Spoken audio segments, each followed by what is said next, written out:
Good morning, students. Welcome to Macroeconomics, Class 12, Chapter number 8, Income Determination and Multiplier. बेटा chapter 8 कर रहे थे हम, इनकम डिटर्मिनेशन एंड मल्टीप्लायर, जो हमारी थर्ड यूनिट थी,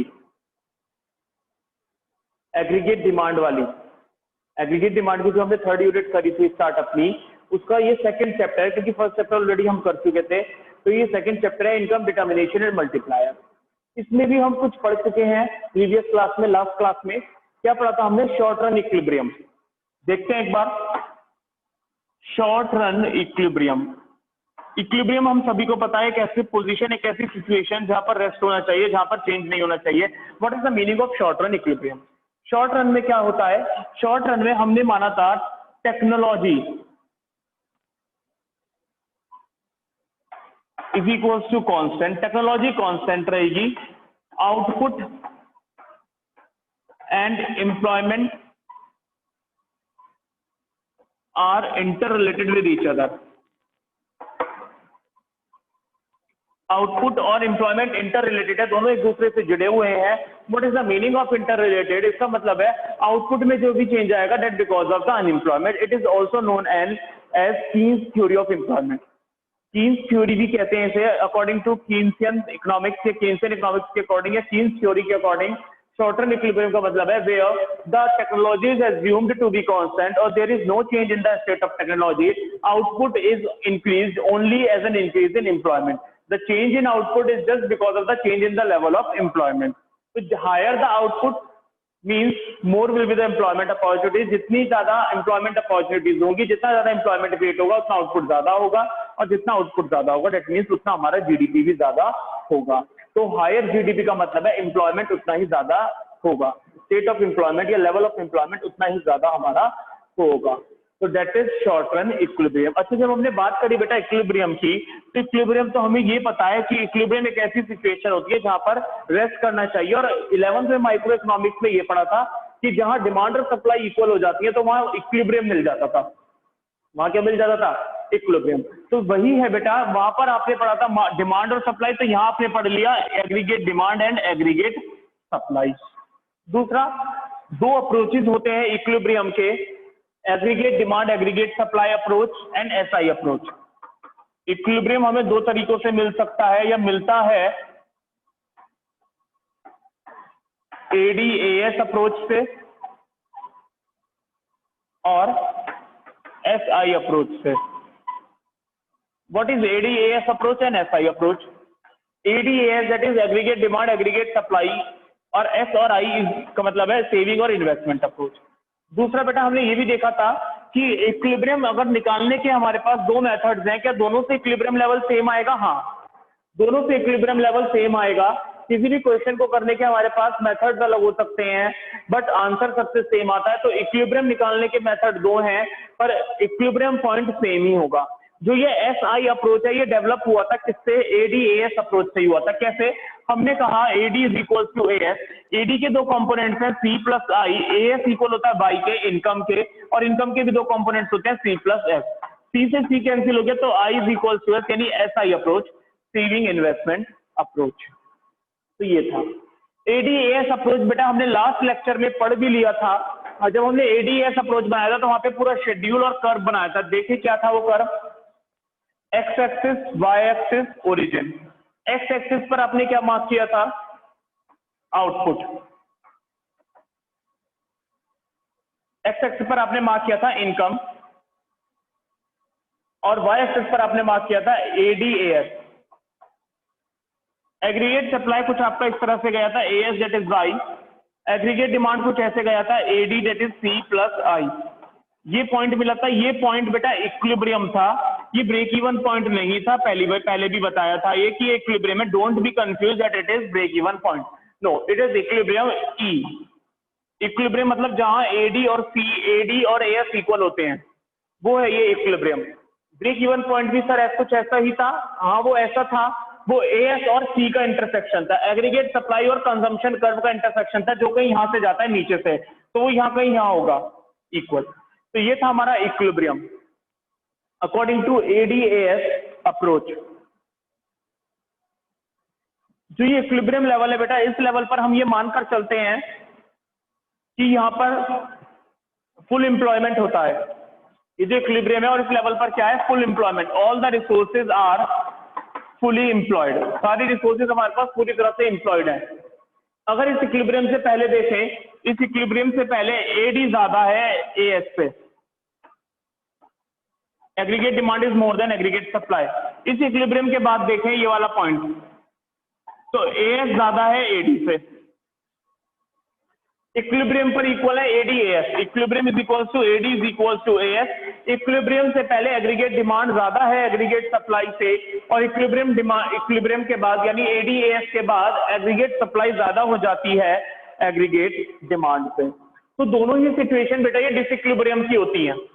दोनों ही सिचुएशन कौन सी है, डिसइक्विलिब्रियम की। इक्विलिब्रियम से पहले भी डिसइक्विलिब्रियम है और इक्विलिब्रियम के बाद भी डिसइक्विलिब्रियम है। क्यों? क्योंकि एक इक्विलिब्रियम से पहले एडी बड़ा है और इक्विलिब्रियम के बाद एएस बड़ा है। देखते हैं इफेक्ट। लास्ट क्लास में बेटा हमने यहां तक कर लिया था ग्राफ तक। अब देखते हैं इफ इफेक्ट देखेंगे, if AD is equal to AS. जब एडी एएस से ज्यादा है तो क्या मतलब है इसका या क्या होता है? When AD is equal to AS, that means aggregate demand is greater than aggregate supply.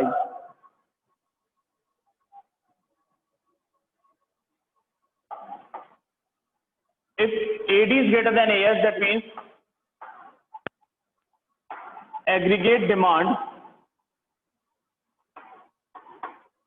is more than aggregate supply. Aggregate demand ज्यादा है किससे? एग्रीगेट सप्लाई से, यानी डिमांड ज्यादा आ रही है और सप्लाई क्या है, कम है। तो इसका मतलब क्या होगा? लॉस ऑफ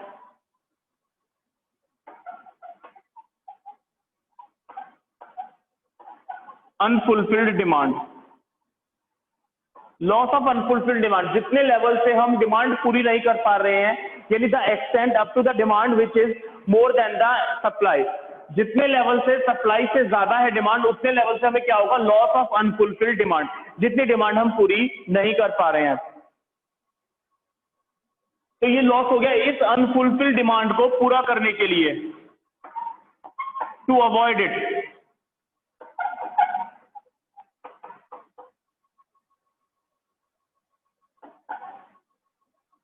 इसे पूरा करने के लिए बेटा क्या होगा?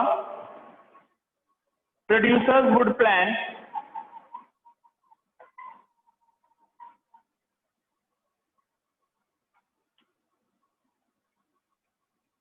Production, producers would increase production. Producers क्या करेंगे? प्रोडक्शन को इंक्रीज करेंगे। क्यों? क्योंकि एग्रीगेट डिमांड ज्यादा है एग्रीगेट सप्लाई से, एग्रीगेट डिमांड ज्यादा है एग्रीगेट सप्लाई से। अगर कर्व देखें तो कैसा बना होगा? ये होगा कुछ आपका एएस और ये होगा एडी। अगर ये एएस और ये एडी है, ये तो हो गया आपका इक्विलिब्रियम की। हम बात कर रहे हैं इस वाले लेवल की जहां एडी ज्यादा है किससे? एएस से। तो ये जो पॉइंट है, इतना जो डिफरेंस आ रहा है ये कि जितने लेवल से एग्रीगेट डिमांड ज्यादा है एग्रीगेट सप्लाई से, तो उतने लेवल का प्रोड्यूसर को लॉस होगा, लॉस ऑफ अनफुलफिल्ड डिमांड। जितने लेवल की वो डिमांड को पूरा नहीं कर पा रहे हैं, तो उस लेवल की डिमांड को पूरा करने के लिए प्रोड्यूसर्स प्लान करेंगे to increase their production, production को इंक्रीज करने के लिए। Next,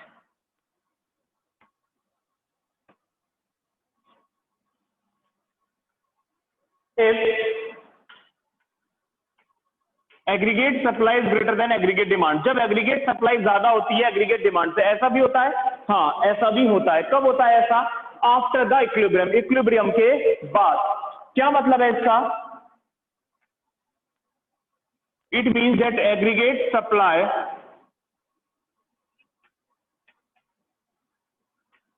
is more then aggregate demand. Aggregate supply ज्यादा है किससे? एग्रीगेट डिमांड से। जब एग्रीगेट सप्लाई ज्यादा है इसका मतलब स्टॉक तो प्रोड्यूस हो चुका होगा, डिमांड जितने लेवल से आनी चाहिए as comparison to the supply, उस लेवल से डिमांड नहीं आई, तो हमारे पास जो होगा लॉस होगा, loss of unsold output. Left with the producer, producer के पास जो अनसोल्ड आउटपुट बच जाएगा, कौन सा अनसोल्ड आउटपुट बच जाएगा? जितने लेवल से सप्लाई ज्यादा है डिमांड से, क्योंकि सप्लाई ज्यादा रही डिमांड कम रही, इसका मतलब क्या हुआ? प्रोड्यूसर्स के पास गुड्स तो ज्यादा अवेलेबल होंगे, प्रोड्यूस हो चुके होंगे, बट जितने लेवल से वो डिमांड एक्सपेक्ट कर रहे थे, जिस हिसाब से उन्होंने प्रोडक्शन करी थी, उस हिसाब से डिमांड नहीं आई, तो इसके पास, इसकी वजह से क्या होगा? उनके पास स्टॉक बच जाएगा या आउटपुट बच जाएगा अनसोल्ड।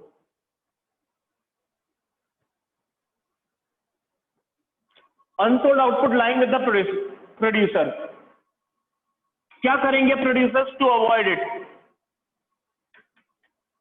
अब इसे दूर करने के लिए क्या करेंगे? अब उनके पास स्टॉक तो बच गया, to avoid it they start reducing the production. अब वो नेक्स्ट टाइम के लिए प्रोडक्शन कम करेंगे, क्यों? Because they already have the unsold stock with them, उनके पास अनसोल्ड स्टॉक अभी भी अवेलेबल है, क्योंकि एग्रीगेट सप्लाई ज्यादा थी, एग्रीगेट डिमांड कम थी, तो जितने लेवल से सप्लाई ज्यादा रही उतने लेवल का स्टॉक उनके पास बच गया, तो नेक्स्ट टाइम के लिए वो अपनी प्रोडक्शन उतने ही लेवल से कम करते चले जाएंगे, जिससे वो अपनी प्रोडक्शन को इक्वल कर सके। क्यों? अगर सेम अमाउंट से प्रोडक्शन करेंगे, कुछ ऑलरेडी स्टॉक पहले का बचा हुआ है, तो एक्यूमुलेशन हो जाएगा स्टॉक का, स्टॉक एक्यूमुलेट होना शुरू हो जाएगा, डेट मीन्स इकट्ठा होना शुरू हो जाएगा और ज्यादा हो जाएगा। तो जितना स्टॉक उनके पास अवेलेबल है या बचा रह गया है, उसे ध्यान में रखते हुए वो नेक्स्ट टाइम अपनी फर्दर प्रोडक्शन को क्या कर देंगे?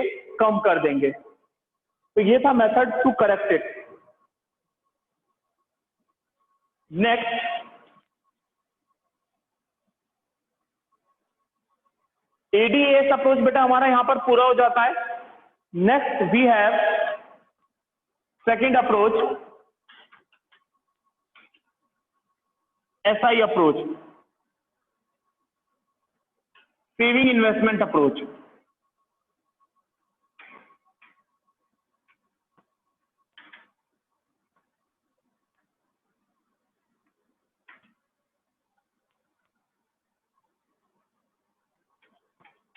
Next we have saving investment approach.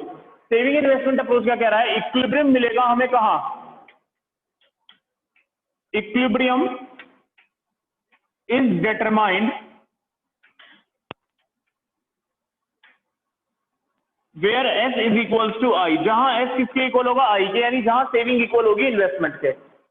Again we have to make a schedule, schedule बनाएंगे वही पहले वाला ही, बाई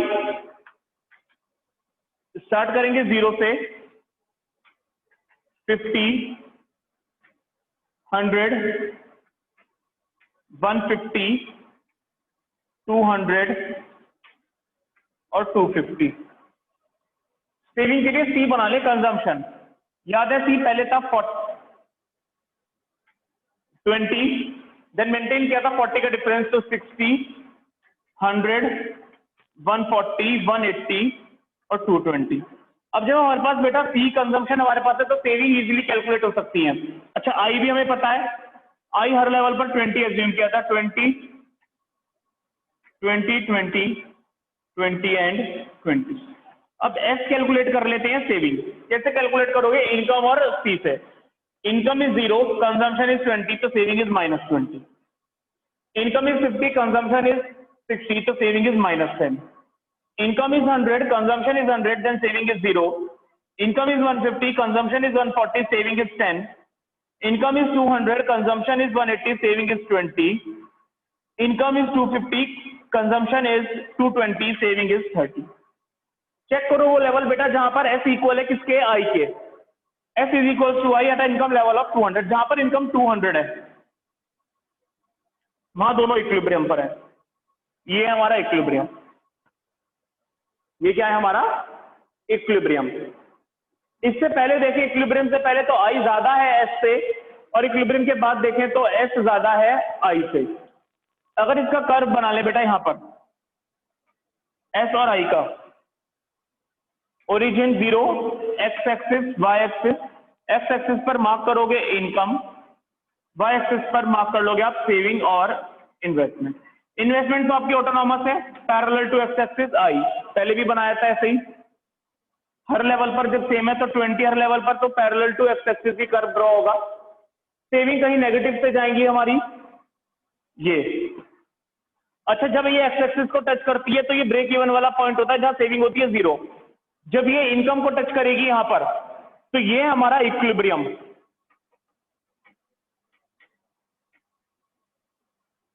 ये है हमारा इक्विलिब्रियम लेवल जिसका नाम है ई। तो ये मिल गया इक्विलिब्रियम। जब बेटा आप पीछे देखेंगे तो वहां पर भी आपको ये दिखाई देगा कि इक्विलिब्रियम हमें इनकम लेवल 200 पर ही मिला था, क्योंकि शेड्यूल भी सेम है यहां पर भी और वहां पर भी, तो दोनों से मिलने वाला आंसर भी सेम ही होगा। ऐसा नहीं है अगर आप शेड्यूल दोनों में चेंज कर दोगे तब भी आंसर सर सेम ही आएगा, क्या नहीं? शेड्यूल बेटा दोनों मेथड के लिए फिर इक्वल होना चाहिए आपका। आपने पहले वाले मेथड में भी यही शेड्यूल लिया था और इस वाले मेथड में भी यही शेड्यूल लिया है, तो 200 लेवल ऑफ इनकम पर ही हमें इक्विलिब्रियम मिल जाएगा। बट अगर आपने शेड्यूल चेंज कर दिया है देन फिर पॉसिबल नहीं होगा कि इक्विलिब्रियम हमें सेम लेवल पर मिलेगा। तो ये ध्यान रखना है कि सर आपने तो कहा था हर लेवल पर इक्विलिब्रियम, ये दोनों मेथड से इक्विलिब्रियम सेम मिलेगा, मिलेगा तो सेम, बट क्वेश्चन तो सेम होना चाहिए तुम्हारा। तो इक्विलिब्रियम हमें मिल जाएगा 200 लेवल ऑफ इनकम पर। तो ये हो गई बेटा इसकी ग्राफिकल प्लॉटिंग। आप इसके अकॉर्डिंग ही करोगे लेबलिंग करके। अगर विदाउट लेबलिंग कर रहे हैं तो ऐसे बन जाएगा, मैंने ऐसे ही आपको रफली बनाकर दिखा दिया। इसके अकॉर्डिंग लेबलिंग से करोगे आप अपने फेयर नोट्स में, तो जब भी आप बनाओगे अपने फेयर नोट्स में लेबलिंग के साथ ये सारे ग्राफिकल प्लॉट करके, तो भी ऐसा ही ग्राफ आपका बनेगा। सिंपल है बहुत। आई तो हमें पता है एक्स एक्सिस से इक्वल होता है, पैरेलल होता है, सॉरी क्यों? क्योंकि इन्वेस्टमेंट ऑटोनॉमस है, सब लेवल पर सेम है। एस जो है हमारा वो नेगेटिव से स्टार्ट होता है क्योंकि इनिशियल स्टेजेस में सेविंग हमारी नेगेटिव होती है इस वजह से। तो एस कर्व जो है हमारा नेगेटिव से जाता है। इसमें भी बेटा डिसइक्विलिब्रियम अराइज हो जाता है कब? इक्विलिब्रियम से पहले और इक्विलिब्रियम के बाद। इक्विलिब्रियम से पहले वाली सिचुएशन में आई ज्यादा होता है एस से, और इक्विलिब्रियम के बाद एस ज्यादा हो जाता है आई से। देखते हैं क्या होगा।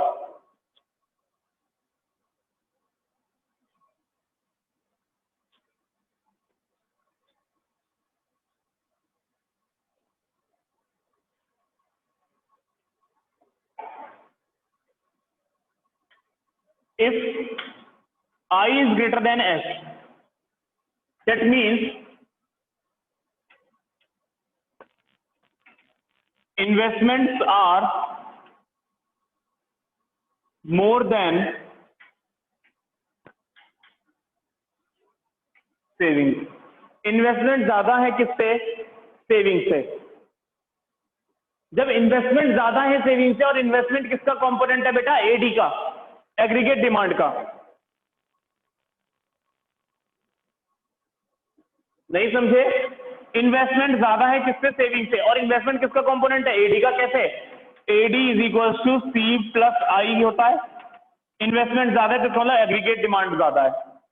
Aggregate demand is greater than aggregate supply. जब इन्वेस्टमेंट ज्यादा है तो मतलब एग्रीगेट डिमांड ज्यादा है। एग्रीगेट डिमांड ज्यादा है तो प्रोड्यूसर सफर करेंगे किससे? Producer suffer from the loss of unfulfilled demand. जितनी डिमांड को वो पूरा नहीं कर पा रहे हैं उतनी डिमांड के लॉस से वो सफर आउट करेंगे। इस लॉस को अवॉइड करने के लिए क्या करेंगे producers? Start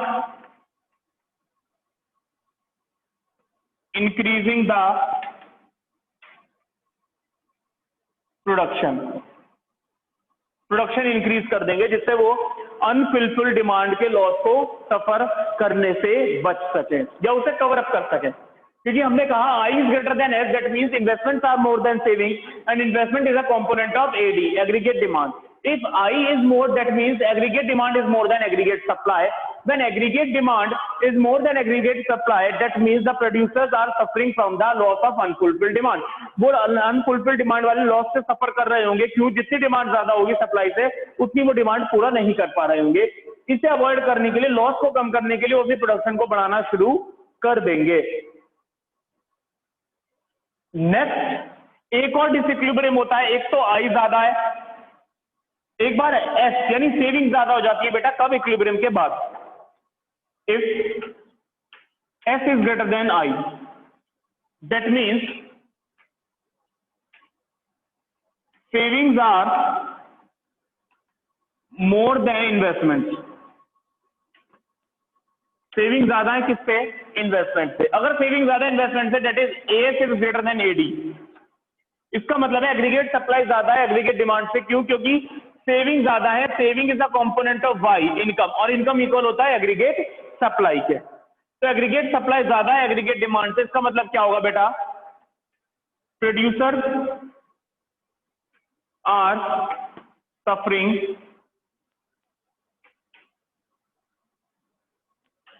from the loss of unwanted stock. Unwanted stock का मतलब क्या है? जो स्टॉक उनके पास बचा रह गया, उन्होंने तो हिसाब से प्रोड्यूस कर दिया था कितनी डिमांड आएगी, बट ऐसा हुआ कि डिमांड उस लेवल से नहीं आई, जिसकी वजह से स्टॉक उनके पास बचा रह गया। तो producers are having the stock with them. Unsold stock, unwanted stock कह दो, या इसे कह सकते हो आप अनसोल्ड स्टॉक। जो स्टॉक उनका बिक नहीं पाया। क्यों नहीं बिक पाया? क्योंकि डिमांड कम रही। टू अवॉइडेड, इसे अवॉइड करने के लिए, अब जब उनके पास ऑलरेडी स्टॉक बचा हुआ है तो प्रोड्यूसर्स क्या करेंगे बेटा?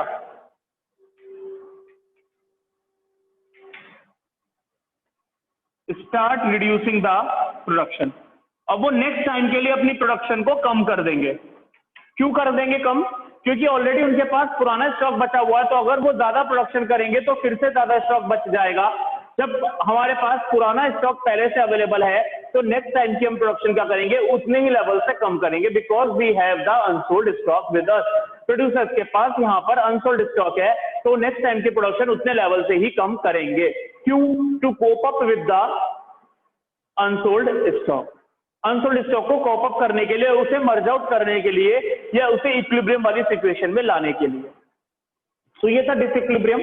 तो इक्विलिब्रियम से पहले भी बेटा डिसइक्विलिब्रियम होता है और इक्विलिब्रियम के बाद भी डिसइक्विलिब्रियम होता है। हमने दोनों कर्व बना लिए, दोनों तरफ से इक्विलिब्रियम दे दिया बेटा, एग्रीगेट डिमांड से भी और एग्रीगेट सप्लाई से भी, एस से भी और आई से भी। दोनों अप्रोचेस से इक्विलिब्रियम मेजर कर लिया। क्या इक्विलिब्रियम एक साथ मेजर कर सकते हैं? हाँ, ग्राफिकल प्रेजेंटेशन देखते हैं दोनों को एक साथ मेजर करके। इसके लिए आपको क्या करना है? साइमल्टेनियस कर्व बनाने हैं दोनों अप्रोचेस के लिए, एक दूसरे के बिल्कुल नीचे, बिल्कुल स्ट्रेट। यहां पर बनाएंगे एडीएस अप्रोच से इक्विलिब्रियम और यहां बनाएंगे एसआई अप्रोच से इक्विलिब्रियम। ये आपका एएस एग्रीगेट सप्लाई, और यहां से आया आपका AD aggregate demand, that is C plus I. तो ये जो लेवल है ये इक्विलिब्रियम का मिल गया। यहां से भी इक्विलिब्रियम इसी लेवल पे मिलना चाहिए। तो इसके लिए मैं क्या करूंगा? पहले से एक डॉटेड लाइन ऊपर से इसकी नीचे ले आऊंगा तुरंत, जिससे मेरा इक्विलिब्रियम कहीं भी शिफ्ट इधर उधर ना हो। आएगा तो इक्वली, बट इक्वल लाने के लिए हम पहले से ही इक्वल कर रहे हैं कि इस लेवल पर जब हमें इक्विलिब्रियम मिल रहा है तो हम इसी लेवल से एक लाइन ड्रॉ कर लेंगे, स्केल को रख के सीधी बिल्कुल नीचे, जिससे हमारा इक्विलिब्रियम कहीं भी शिफ्ट ना हो। ये बन गया आपका आई इन्वेस्टमेंट इस लेवल पर, और यहीं पर हमें इक्विलिब्रियम चाहिए। तो बस बेटा ये ध्यान रखना है कि जब आप सेविंग कर्व बनाओगे तो यहां टच नहीं करोगे एक्स एक्सिस को। ये आपकी एक्स एक्सिस है और ये आपकी वाई एक्सिस है। एक्स एक्सिस को टच नहीं करना है। एक्स एक्सिस को टच करने पर हमें मिलता है ब्रेक इवन पॉइंट। हमें टच कराना है इन्वेस्टमेंट कर्व इक्विलिब्रियम के लिए। तो ये यहां पर आप स्केल रखोगे अपना और एक लाइन ड्रॉ करते जाओगे ऐसे सीधी। ये बन गया आपका सेविंग कर्व और ये मिल गया यहां से आपको इक्विलिब्रियम। अब इस लाइन को हटाना चाहें तो हटा भी सकते हैं, दोनों से इक्विलिब्रियम लेवल सेम पॉइंट पर मिल गया। तो यहां हमने दिखाया है कि दोनों लेवल से इक्विलिब्रियम सेम तरीके से ही मिलता है, सेम लेवल पर ही मिलता है, चाहे एडीएस अप्रोच यूज कर लें या एसआई अप्रोच यूज कर लें। क्यों? बिकॉज एस और I approach is a part of ADS approach. S और आई अप्रोच एडीएस अप्रोच का ही एक पार्ट है। तो दोनों से मिलने वाला इक्विलिब्रियम सेम ही होगा, या इक्विलिब्रियम लेवल दोनों से मिलने वाला सेम ही होगा। तो अब हमने कर लिया है बेटा अपना इक्विलिब्रियम डिटर्मिनेशन। इक्विलिब्रियम डिटर्मिनेशन हमारा पूरा हो गया है यहां पर, कि जो हमें इक्विलिब्रियम डिटरमाइन करना था एडीएस अप्रोच के अकॉर्डिंग और एसआई अप्रोच के अकॉर्डिंग, वो हमारा डिटर्मिनेशन यहां पर हमने सीख लिया है कैसे होता है। ग्राफिकल प्रेजेंटेशन दोनों की देख ली, शेड्यूल के साथ देख लिया। उसके बाद दोनों लेवल से डिसइक्विलिब्रियम भी देख लिया कि इक्विलिब्रियम के अलावा डिसइक्विलिब्रियम भी राइज होता है, एडीएस अप्रोच में भी होता है वो, एस और आई अप्रोच में भी होता है। तो जब डिसइक्विलिब्रियम होता है तो उसके इफेक्ट क्या होते हैं और कैसे उसे मेजर या करेक्ट भी किया जा सकता है या करते हैं। फिर लास्ट में हमने बेटा दोनों से देख लिया कि दोनों से मिलने वाला इक्विलिब्रियम सेम लेवल पर ही होता है, तो ये भी एक जैसा ही है। इसके लिए हमारा अपना मेथड है बनाने का, अपना तरीका है, हमने पहले ही डिटरमाइन कर लिया था सेम आना चाहिए। बस ध्यान रखना है दोनों कर्व एक दूसरे के बिल्कुल नीचे होने चाहिए, इधर उधर ना हो, अगर इधर उधर शिफ्ट हो गए तो इक्विलिब्रियम चेंज हो जाएगा। तो ये था graphical presentation by both the methods of ADAS approach and SNI approach. That's all for today, students. Thank you and have a nice day.